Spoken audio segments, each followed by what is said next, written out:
Good day mga kanegosyo. Ang topic natin ngayon, kung meron kang negosyo, kukuha ka ba ng content creator para i-promote yung negosyo mo sa social media?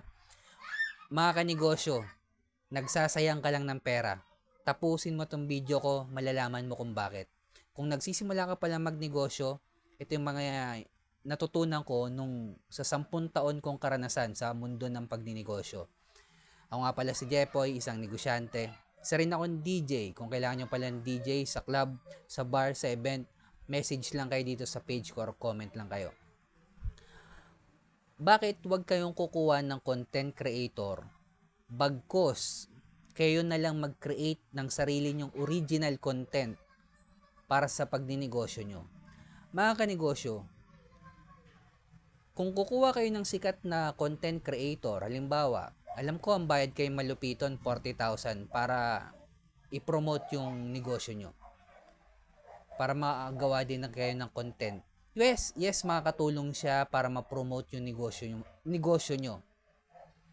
Pero mga kanegosyo, ang paggawa ng original content is marketing po yan. Marketing is continuous shouting.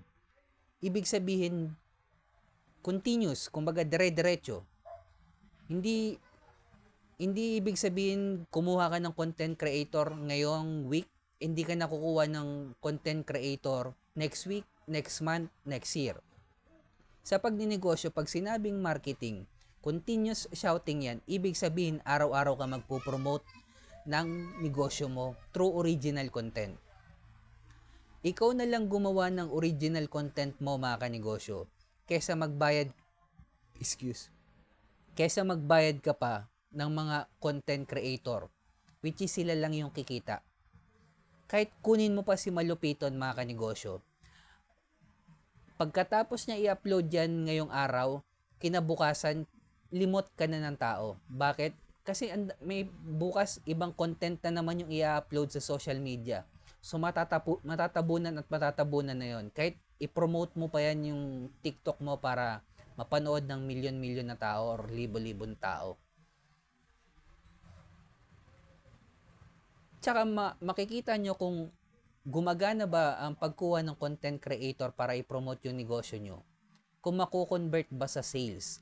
Tataas ba yung sales nyo kapag kinuha nyo yung isang content creator. Kung same sales pa rin kayo mga kanegosyo at hindi naman nagbago, nagsayang lang kayo ng pera. Boss Jepoy, matanda na ako, hindi ko na kayang gumawa ng original content. Mga kanegosyo, naintindihan ko po kayo, mahirap gumawa ng original content. Pero kasama na sa trabaho natin yan bilang negosyante. Kung matanda na kayo, pwede nyong utusan yung anak nyong bata na alam yung pasikot-sikot sa social media. Videohan kayo araw-araw. Mag-voice over kayo. Or mag-voice over siya sa ginagawa nyo dahil matanda ka na nga.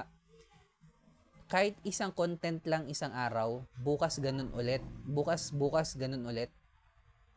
Bayaran nyo syempre kasi napapagod din yung gumagawa ng original content. I-edit niya pa yan. Iisipin niya pa kung ano sasabihin niya sa voice over. Kaya hindi madali ang paggawa ng original content. Pero kasama na sa trabaho natin yan. Kumbaga carry over yan automatic kapag may negosyo ka ngayon. Mapapansin nyo naman, puro kumikitang negosyo ngayon, puro gumagawa ng original content. Kayo na lang po ang gumawa ng sarili niyang original content. Yes, walang manunood ngayon, pero sa susunod na buwan, posibleng pumalo na yan. At syempre, sabi ko nga sa inyo, kasama na yon sa marketing nyo. Ang marketing is continuous shouting. Hindi porket gumawa ka ng content ngayon, hindi ka nagagawa ng original content bukas o sa susunod na linggo or sa susunod na buwan or sa susunod na taon. Continuous shouting ang marketing. Original content is marketing para sa mga negosyante na tulad po natin. Yan na po ang labanan ngayon mga kanegosyo. Kinapalan na natin yung mukha natin sa pagninegosyo. Naglakas loob na tayo pumasok sa mundo ng pagninegosyo. Kapalan na rin natin yung mukha natin sa pagsasalita in front of camera mga kanegosyo. Madali lang sabihin yan. Kasi ginagawa mo na. Kami, nahiya kami. Matanda na kami. Well, pwedeng hindi kayo makinig sa akin, pero possibly na mawawala kayo sa eksena. Posible, isa to sa dahilan kung bakit malulugi kayo mga kanegosyo. Hindi ko kayo tinatakot, pero pwede nyong gawin. Wala naman pong pilitan.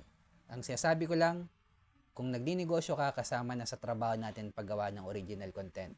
At kung umabot ka sa dulo na video na to, follow nyo naman ako sa TikTok, YouTube, Facebook page ko, bossjepoy.pastrana.tv. Subscribe ka na rin sa akin, comment ka lang, content creator.